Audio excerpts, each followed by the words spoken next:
It was only a matter of time before Indian two-wheeler manufacturers entered the electric scooter space. And so far we've seen a lot of Chinese products in that space and they are flimsy and deplorable. However, the Indian manufacturers, with their expertise and knowledge that they've garnered over the years, guarantees a product that will be far more superior.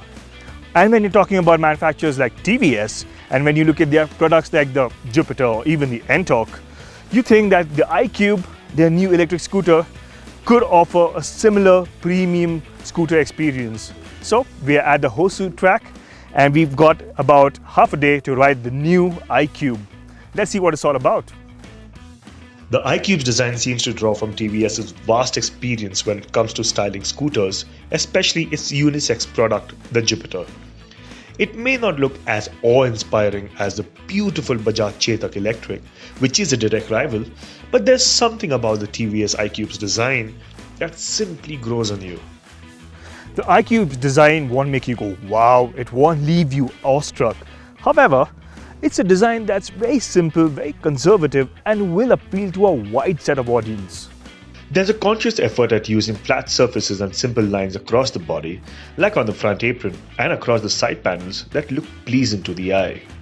Now you have some interesting design elements as well, like the LED DRL that's quite bright and the LED headlamp that sits nicely between these two LED indicators.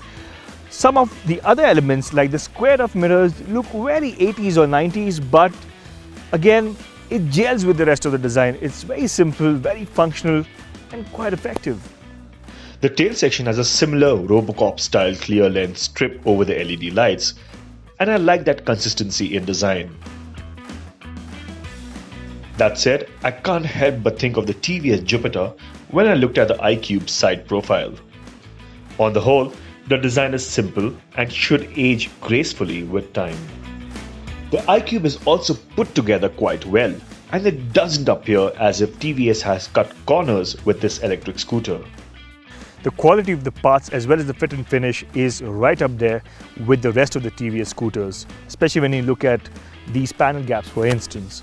That said, there is one issue that I find, and that is with the flip style cover for the charging socket that really doesn't feel up to the mark when you look at the rest of the scooter. The iQube is feature loaded as well, with the talking point being the new full color TFT display, a first for a TVS scooter and something we've only seen on the 2020 RR310 so far. The screen features Bluetooth connectivity and the graphics are legible even under direct sunlight.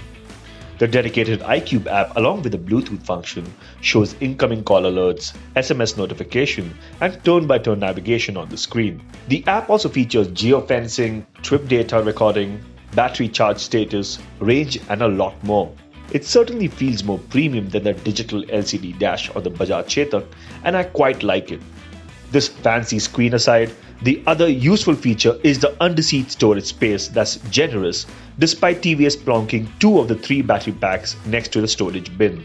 It also has a nifty USB charger that's become an essential feature for today's connected world. The scooter also has a park assist system, making it a breeze to reverse park the scooter, especially up an incline.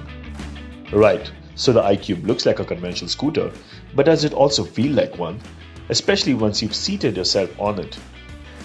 When you're seated on the iQube, it doesn't really feel any different to a regular petrol-powered scooter because the ergonomics are quite like one. The handlebar is low, the seat is nice and wide, and then you've got a very large floorboard over here that is big enough to fit my size 10 boots. The sense of familiarity while seated behind the bar is what I think buyers will look for when migrating from petrol-powered scooters. But now that they've got the looks and the ergonomics to feel like a regular scooter, what about the way it rides?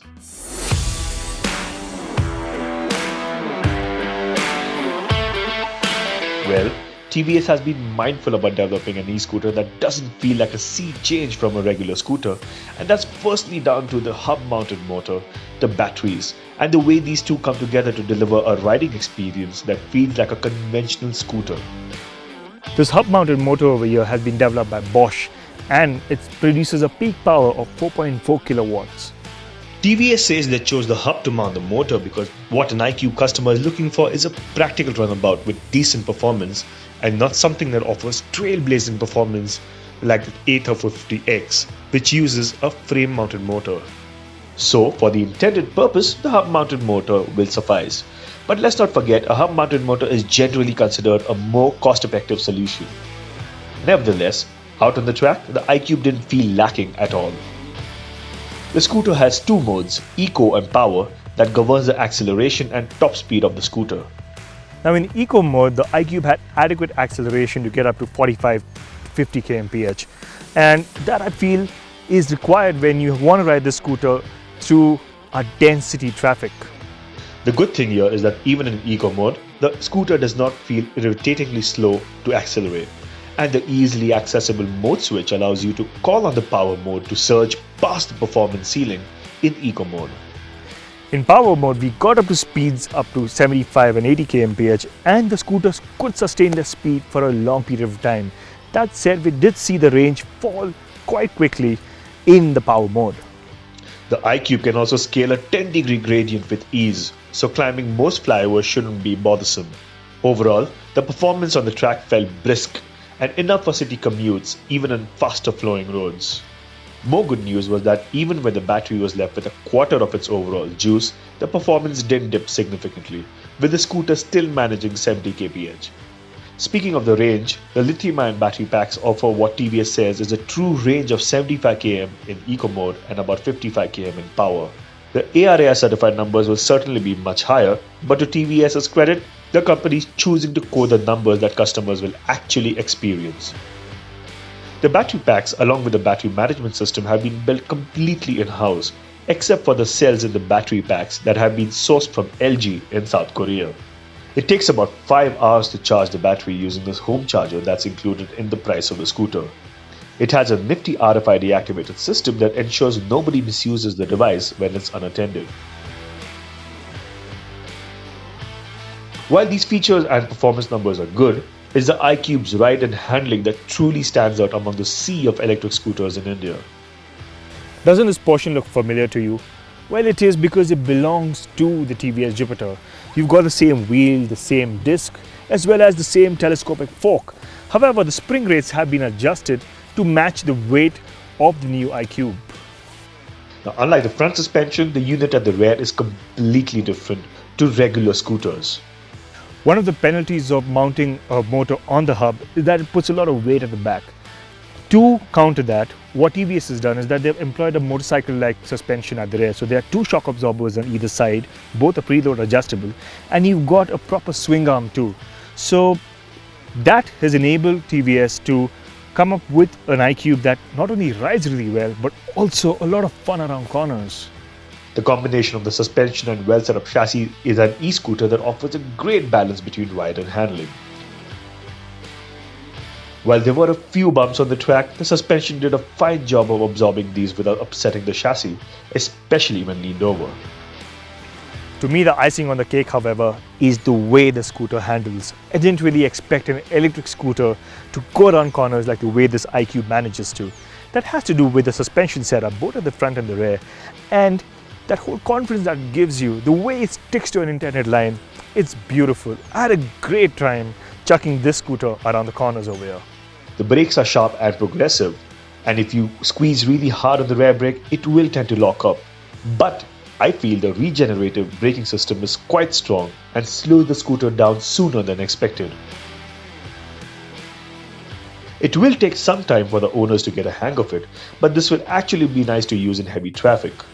At Rs 1.15 lakh on road in Bengaluru, the TVS iQube is a little cheaper than the top Bajaj Chetak and vastly more affordable than the new Ather 450X, although you have to factor the annual subscription cost that TVS will introduce sometime in the future. This plan is expected to cost much less than Ather's plans, and we are told it is expected to be somewhere around Rs 900 per year. At present, the scooter is only available in Bengaluru, and TVS plans to introduce it across other cities in a phased manner. On the whole, the iQube presents itself as an impressive proposition for those looking to buy a well-rounded electric scooter with the peace of mind that comes in knowing that it's built by a reputed Indian manufacturer.